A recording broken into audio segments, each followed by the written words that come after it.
Okay, today, let me just briefly go over 4.3. So 4.3, so we're talking about second order, uh, the linear differential equation, right?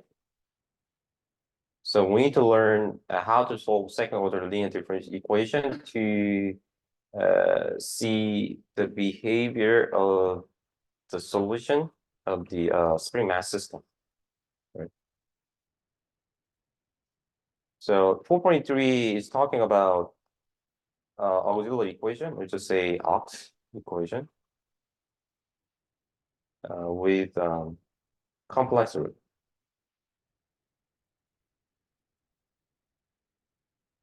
So which means that, okay, let me just write down the second order homogeneous differential equation, which means that what, unforced spring mass system, Cy equals 0. Okay, so this is external force is 0. And so we to find our solution, we assume that y has the form of this e to the rt, right? Okay, so to find out r, we plug in e to the rt into the differential equation. So we got this aux equations, right? AR squared plus BR plus C equals 0, right? Solving this quadratic equation, we got three cases, right? So the case one is a discriminant D, which means that B squared minus 4AC is greater than 0, which means that in this quadratic aux equation has two distinct roots. So in this case, we got this r equals r1 and r is equal to r2, right? And then d is 0. If d is 0, then we got only one root, r is r1. Right? So in this case, I mean, then the last one, d is less than 0. Then we got complex root, r is alpha plus minus I beta, right? And alpha and beta are real number. So case one, d is greater than 0. These are called the simple root.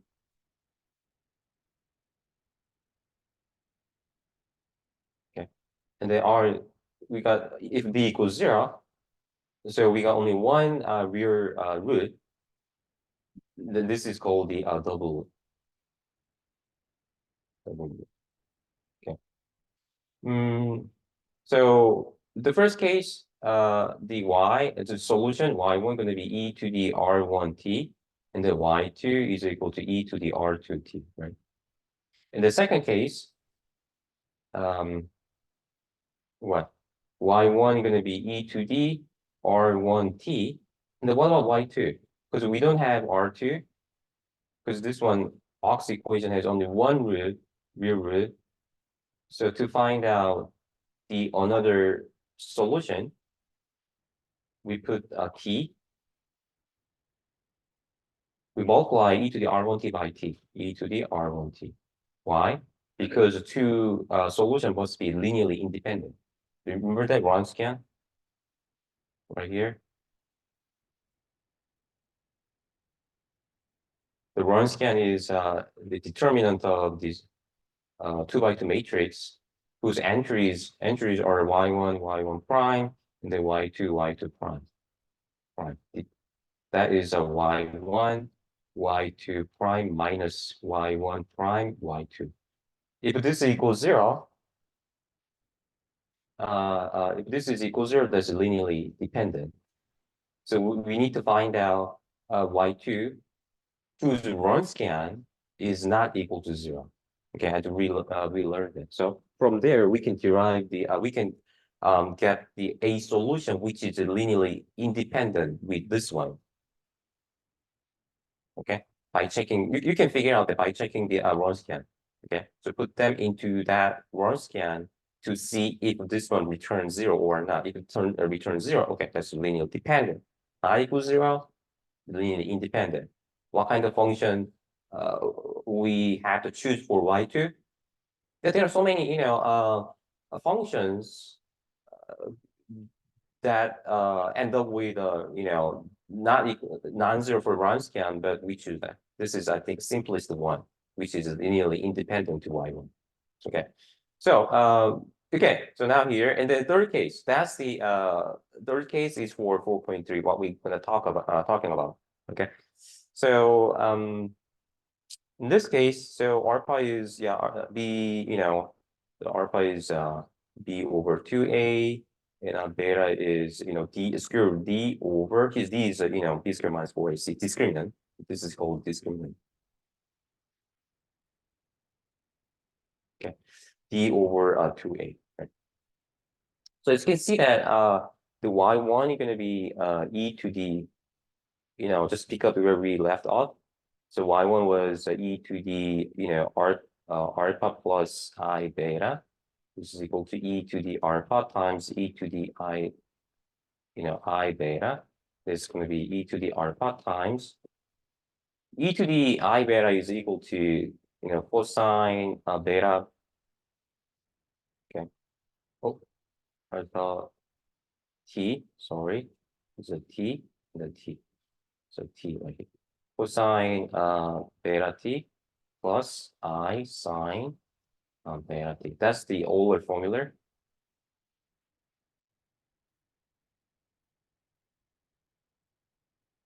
Okay. In complex analysis.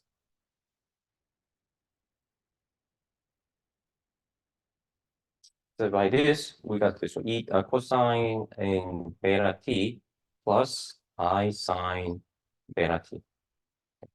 Then we have another solution, right? Y2, which is e to the alpha t and then cosine, right? Now beta t minus I sine beta t, right? Okay. So then using two solutions, then we got this one. Using this one, and that one, and this one, we got general solution.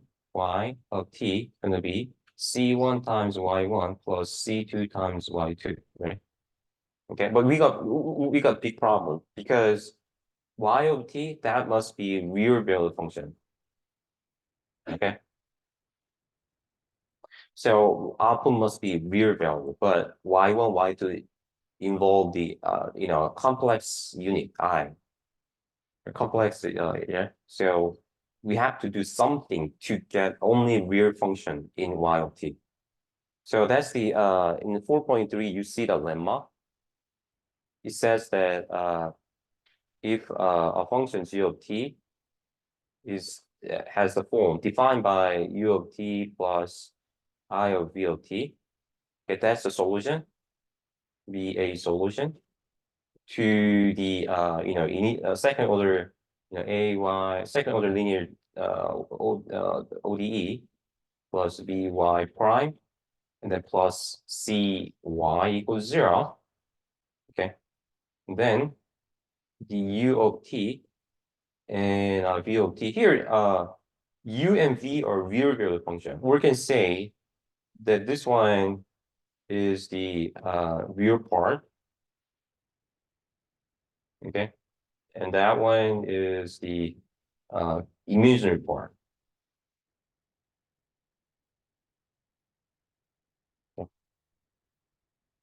So then u of t and v of t means the real part and imaginary part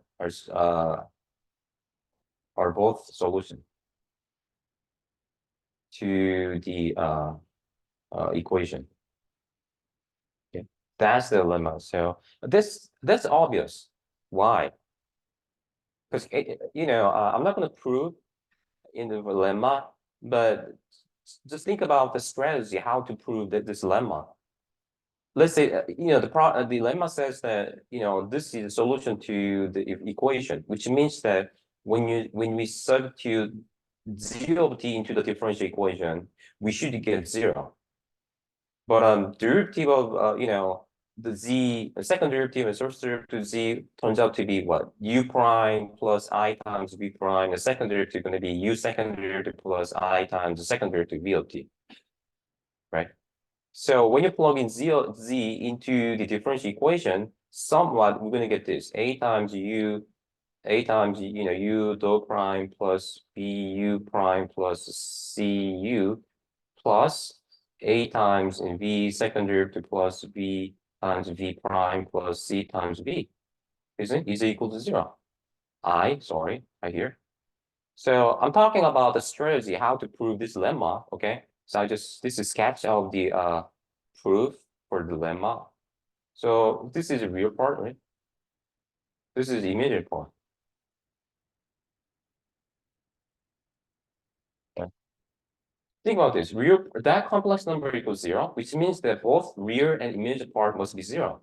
That's why u and v are both solution to differential equation. Does it make sense, right? So I'm going to use the lemma, this one, to rewrite the general solution y of t having only real solution, real function, real value function, I mean. So now then, let's see. Y1 was the one. T was the e to t alpha t, right? And then cosine beta t, right? Plus, let's figure out the real part and the imaginary part of the solutions, y1, y2, okay?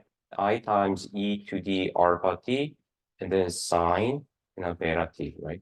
And then for the y2 of t, e to the alpha t, and then cosine beta t, and then minus, right? I times e to the alpha t and a sine beta t. So which means that, e to the alpha t and the cosine beta t, you see, in both y and y2, this is a real part.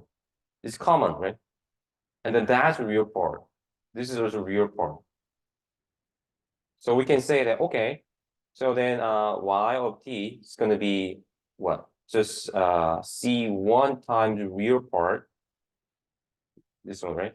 E to the alpha t cosine beta t, then plus c2 times imaginary part, e to the alpha t, and then sine beta t. So that's the general solution to the second order linear differential equation with complex root in the associate auxiliary equations. Because the lemma says that this is solution, that's a solution. This is solution, and this is solution. These are solutions, which means that the real part and and the immediate part for each individually solution to differential equation. So we can construct a general solution using them. Okay. So over here.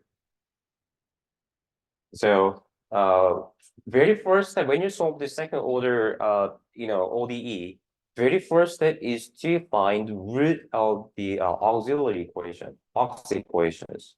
Okay, so solve the aux equations. It turns out that the aux equation has two distinct complex root. Then general solution must be this.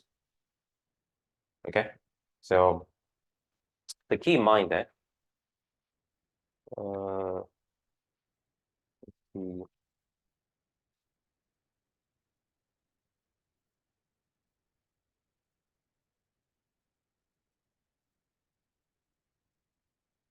right, so yep. I think this is an example.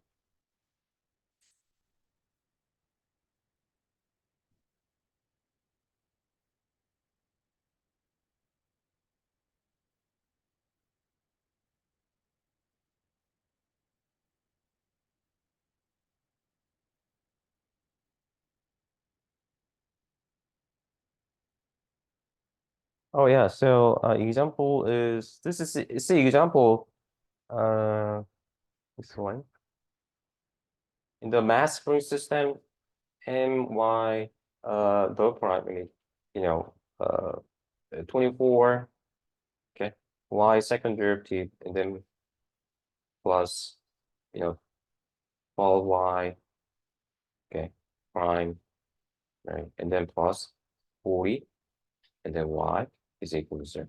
So here 24 in the mass spring system, 24 is the mass of the object, and 12 is the damping constant, right? That's the gamma. Then 40, that's the spring constant. Okay. So spring constant, damping constant, and the mass. You can say that. So then let me add an initial condition. Y of 0 is a 0.5 meter, and the Y prime of 0 is a 0.1 meter per second. Okay, this is for meter. Now what that means? So Y of 0 means that what? Initial displacement, right? Okay, so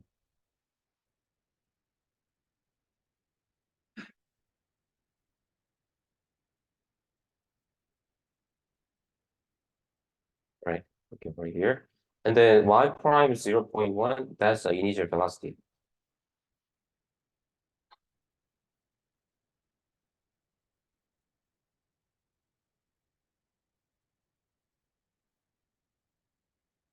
Okay. So that means what? So here, you know, here's a ceiling right here, and then there's a spring right here, and then the mass is attached on this the spring. Okay, so with t is 0, the initial displacement. Oh, sorry, which should be, let's say right there. This is 0. Okay, that's a equilibrium state, but initially because this mass is hanging on the ceiling, the spring, so spring definitely spring has been elongated. So that was 0.5 meter. Okay.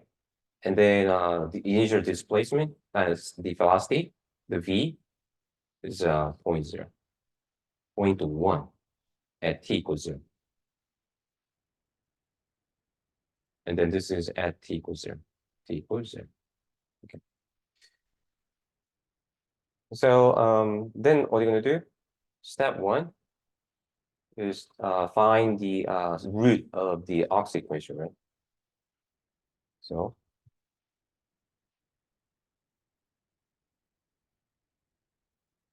yeah,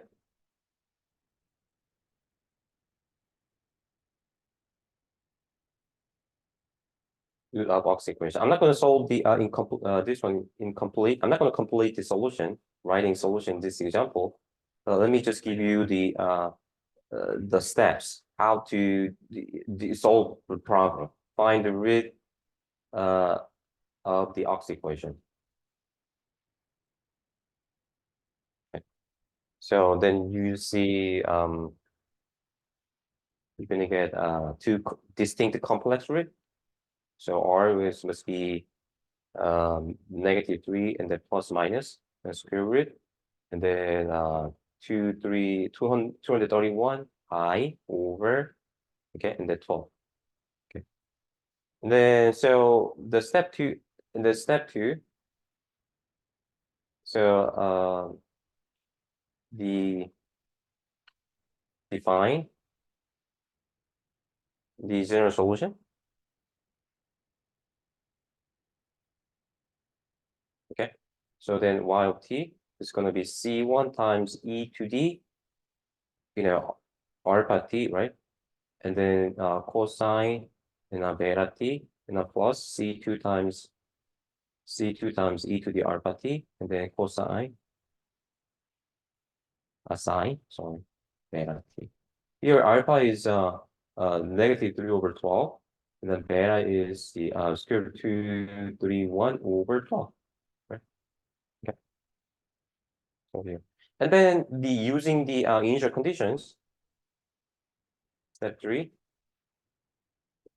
use the initial condition. Sorry, my handwriting is getting ugly.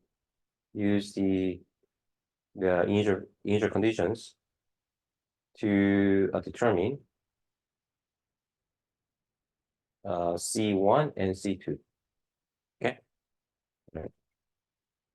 then you will get this one, y of t. Finally, then you will get this one, y of t is going to be 0.5 e to the minus 0.25 t, the cosine, and then 1.267 t, and then plus the 0.1776, and the e to the minus 0.25 t, the sine, 1.267 t. Okay, that's for the summary of 4.3.